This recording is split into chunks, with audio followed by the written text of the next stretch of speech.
আসসালামু আলাইকুম। ২৪-এর স্বাধীন বাংলায় আপনাকে স্বাগত। শুরুতেই সংবাদ শিরোনাম, পরে বিস্তারিত।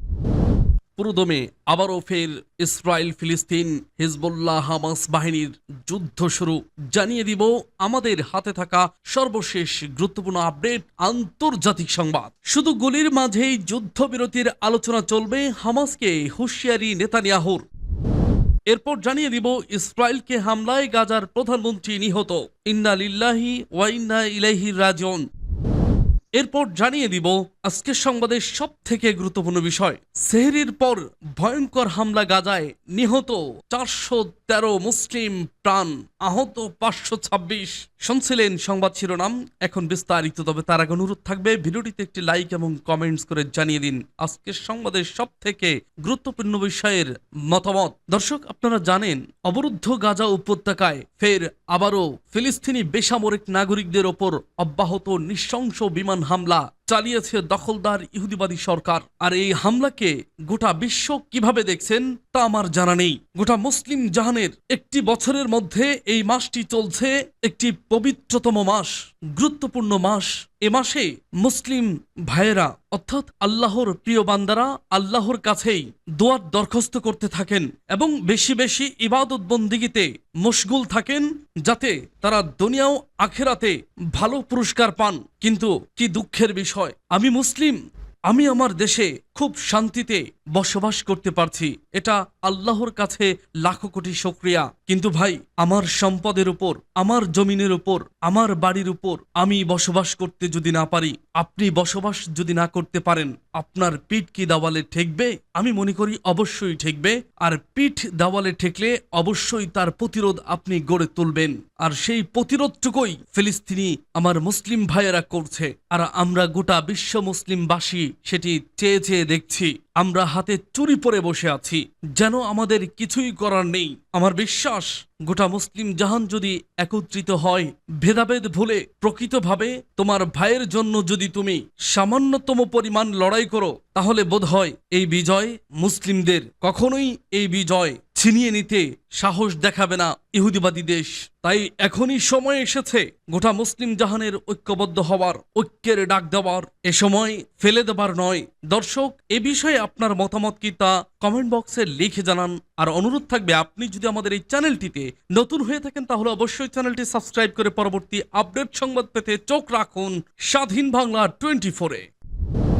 শুধু গুলির মাঝেই যুদ্ধবিরতির আলোচনা চলবে, হামাসকে হুঁশিয়ারি নেতানিয়াহুর। ইসরায়েলের প্রধানমন্ত্রী বেনিয়ামিন নেতানিয়াহু গাজায় পুনরায় বিমান হামলা চালানোর বিষয়ে হামাসের হুঁশিয়ারি দিয়ে বলেছেন, যুদ্ধবিরতি পূর্ণ প্রতিষ্ঠার আলোচনা চলবে, তবে সেটি শুধুমাত্র গুলির মাঝেই। মঙ্গলবার রাতে টেলিভিশনে সম্প্রচারিত এক ভাষণে তিনি এই হুঁশিয়ারি দিয়েছেন।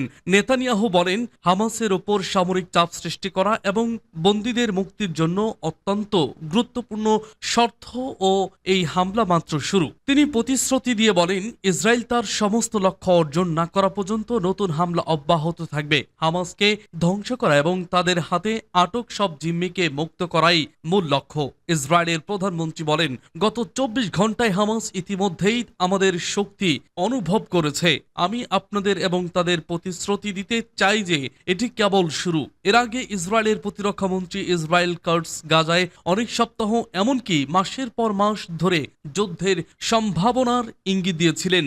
ইসরায়েল কার্টস একটি বিমান ঘাঁটি পরিদর্শনের সময় সাংবাদিকদের বলেন, হামাসকে বুঝতে হবে যে খেলার নিয়ম বদলে গেছে। তিনি বলেন, জিম্মিদের মুক্ত না করা হলে নরকের দরজা খুলে যাবে এবং আকাশে, সমুদ্রে এবং স্থলে আইডিএফ এর পূর্ণ শক্তির মুখোমুখি হতে হবে হামাসকে।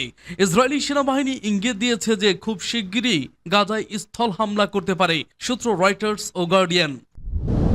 ইসরায়েলি হামলায় গাজার প্রধানমন্ত্রী নিহত। ফিলিস্তিনের গাজায় ডি ফ্যাক্টো প্রধানমন্ত্রী ইসাম দা আলিস নিহত হয়েছেন বলে এক প্রতিবেদনে জানিয়েছে ইসরায়েলি সংবাদ মাধ্যম টাইমস অব ইসরায়েল। স্থানীয় সময় মঙ্গলবার ভোরের এই হামলায় নিহত হন তিনি। একই সঙ্গে যুদ্ধবিরতি লঙ্ঘন করে গাজায় ইসরায়েলি বাহিনীর এই হামলায় একদিনে ৪ শতাধিক ফিলিস্তিনি নিহত হন। ওই প্রতিবেদনে বলা হয়, ইসরায়েলের প্রতিরক্ষা বাহিনী ঘোষণা করেছে হামাস নিয়ন্ত্রিত গাজা উপত্যকার ডি ফ্যাক্টো প্রধানমন্ত্রী এবং গোষ্ঠীটির আরও বেশ কয়েকজন শীর্ষ কর্মকর্তাকে হত্যা করেছে তারা। এক বিবৃতিতে আইডিএফ জানায়, বিস্তৃত অভিযানের অংশ হিসেবে তারা মঙ্গলবার ভোর থেকে গাজা উপত্যকার কয়েক ডজন লক্ষ্যবস্তুতে হামলা চালায় এবং হামাসের ওই 4 জ্যেষ্ঠ কর্মকর্তাকে টার্গেট করে হত্যা করেছে। এর আগে সরকারি কার্যকলাপ পর্যবেক্ষণ কমিটির প্রধানমন্ত্রীর সমপর্যায়ের ইসাম দ আলিসের মৃত্যুর খবর জানায় হামাসও। এছাড়া গোষ্ঠীটির বিচার মন্ত্রণালয়ের মহাপরিচালক আহমেদ আল খাত্তা, গাজার স্বরাষ্ট্র মন্ত্রণালয়ের প্রধান মাহমুদ আবু ওয়াদফা এবং হামাসের অভ্যন্তরীণ নিরাপত্তা বাহিনীর প্রধান বাহজাদ আবু সুলতানের মৃত্যুর খবরও জানানো হয়। প্রসঙ্গত 2024 সালের জুলাই ইসরায়েলের হাতে রৌহি মুশতাহার নিহত হবার পর তার স্থলাভিষিক্ত হন হামাসের ডিফ্যাক্টো প্রধানমন্ত্রী ইসাম দা আলিস। এদিকে ট্রাম্পের নির্দেশেই সেহরির পর ভয়ঙ্কর হামলা গাজায়, নিহত 413, আহত 526। প্রতিদিনের মতোই মঙ্গলবার ভোরেও সেহরি খেয়ে বোমার ভয় ছাড়াই ঘুমিয়ে পড়েছিল বিধ্বস্ত গাজা। হঠাৎ বিকট শব্দ, বৃষ্টির মতো হামলে পড়ে কামানের গোলা, আকাশে ঝাঁকে ঝাঁকে যুদ্ধবিমান, সেকেন্ডে সেকেন্ডে আতশবাজির মতো ভয়ঙ্কর বিস্ফোরণ। ঘুমন্ত মানুষগুলোর ওপর আবারও ঝাঁপিয়ে পড়েছে ইসরায়েলি বাহিনী। মুহূর্তে নরক হয়ে গেল শান্তির ঘুম। চারিদিকে শুধু লাশ আর লাশ, চিৎকার, হাহাকার, দিকবিদিক ছোটাছুটি। যুদ্ধবিরতির সম্ভাবনা ভেস্তে দিয়ে কোনো পূর্ব সতর্কতা ছাড়াই গাজায় এদিন আবারও নৃশংস হামলা চালায় ইসরায়েল। 19 জানুয়ারি 42 দিনের যুদ্ধবিরতির পর গাজায় এটি সবচেয়ে বড় হামলা। এতে অন্তত 413 জন নিহত হয়েছেন, আহত 526 জন। লণ্ডভণ্ড হয়ে যাওয়া ভবনগুলোর নিচে চাপা পড়ে আছে আরও লাশ। Al Jazeera, Reuters, BBC, CNN ও এএফপির সূত্র মতে এই তথ্যগুলো। মাস দুয়েক অনেকটা নিশ্চিন্তেই ছিল গাজা। দোহায় পুরোদমে চলছে দ্বিতীয় ধাপের যুদ্ধবিরতি আলোচনা। আকস্মিক হামলার ভয় নেই। ধসে পড়া দালানকোটার মাঝেই বড় হচ্ছিল ছোট ছোট স্বপ্ন। ধুলোয় মিশে যাওয়া সংসারটাকে নতুন করে গড়ে তোলার ছন্দেই কাটছিল সারাদিন। ঘরবাড়ি, স্বজন হারানো দুঃসহ স্মৃতি দূরে ঠেলে পবিত্র মাহে রমজানের আনন্দেও মন মাতিয়েছিল হতভাগ্য গাজা। কিন্তু সুখ গাজাবাসীর কপালে নেই। ইসরায়েলের নৃশংস হামলায় ফের রক্তাক্ত হলো অবরুদ্ধ গাজার অসহায় জনপদ। হাসপাতালগুলোর সামনে শুধু লাশ আর লাশ। সবচেয়ে বড় 2 হাসপাতাল আল শিফা, আল আকসায় আহতদের আহাজারি। প্রথমে উত্তর পশ্চিম গাজায় গোলাগুলির শব্দ শোনা গিয়েছিল বলেও জানিয়েছেন প্রত্যক্ষদর্শীরা। তারা বলেছেন প্রথম দিকে গুলির শব্দ শোনা যায়, এরপর বৃষ্টিরও বেশি ইসরায়েলি যুদ্ধবিমান গাজার উপর দিয়ে উঠতে থাকে। সেনারা খুব দ্রুত গাজা শহর, রাফা এবং খান ইউনুসের লক্ষ্যবস্তুতে আঘাত করতে শুরু করে।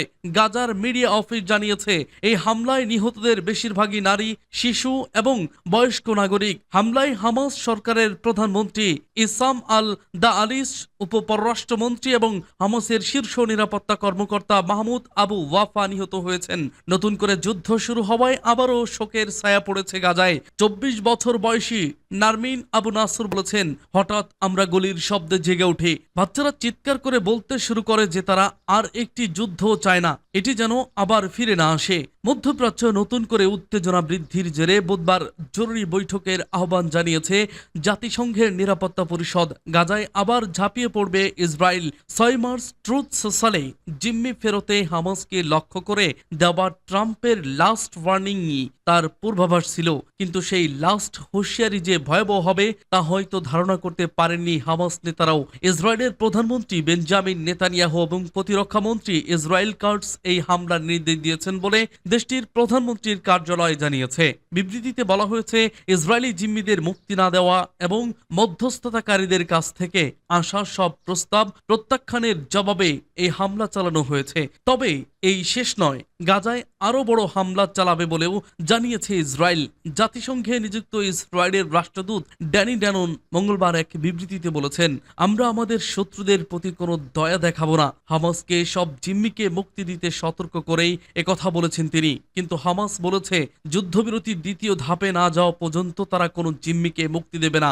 ইসরায়েলের বিধ্বংসী হামলার প্রতিবাদে বিশ্বজুড়ে জনগণকে আওয়াজ তোলার আহ্বান জানিয়েছে হামাস। ভয়াবহ এই হামলার গভীর উদ্বেগ প্রকাশ করেছে জাতিসংঘ। চীন ও রাশিয়া হামলা বন্ধে সরব হয়ে উঠেছেন ইউরোপের নেতারাও। যুক্তরাষ্ট্রের সঙ্গে পরামর্শ করেই এই হামলা চালানো হয়েছে বলে জানিয়েছেন হোয়াইট হাউসের প্রেস সেক্রেটারি ক্যারোলিন লেভিট। এদিন ফক্স নিউজকে দেওয়া এক সাক্ষাৎকারে তিনি বলেন, হামলা চালানোর আগে মার্কিন প্রেসিডেন্ট ডোনাল্ড ট্রাম্পের প্রশাসনের সঙ্গে পরামর্শ করেছে ইসরায়েল। লেভিট বলেছেন, ট্রাম্প বরাবরই স্পষ্ট করেছেন হামাস হুতি ইরান শুধু ইসরায়েলকে নয় বরং যুক্তরাষ্ট্রকেও আতঙ্কিত করতে চায়। তাদের কঠোর মূল্য দিতে হবে, তাদের বিরুদ্ধে কঠোর ব্যবস্থা নেওয়া হবে। হুতি, হিজবুল্লাহ, হামাস, ইরান ও ইরান সমর্থিত সংগঠনগুলোর প্রেসিডেন্ট ট্রাম্পের সতর্ক বার্তাকে গুরুত্ব সহকারে নেওয়া উচিত বলেই মনে করছেন তিনি। 2 মার্চ থেকে ইসরায়েলের অবরোধ, বিদ্যুৎ, পানি ও খাদ্যের সংকট চরম আকার ধারণ করেছে। চরম খাদ্য সংকটে বেঁচে থাকার লড়াই করছে 10 লাখ শিশু। উল্লেখ্য, প্রথম ধাপের এই যুদ্ধবিরতির মেয়াদ 1 মার্চ শেষ হয়। দ্বিতীয় ধাপের বিষয়ে ইসরায়েল ও হামাসের মধ্যে আলোচনা চলছে, কিন্তু এ নিয়ে টাল বাহানা করছে ইসরায়েল। আলোচনার শুরু থেকেই দ্বিতীয় ধাপে না গিয়ে প্রথম ধাপ বর্ধিত করার প্রস্তাব দিয়ে আসছে তারা।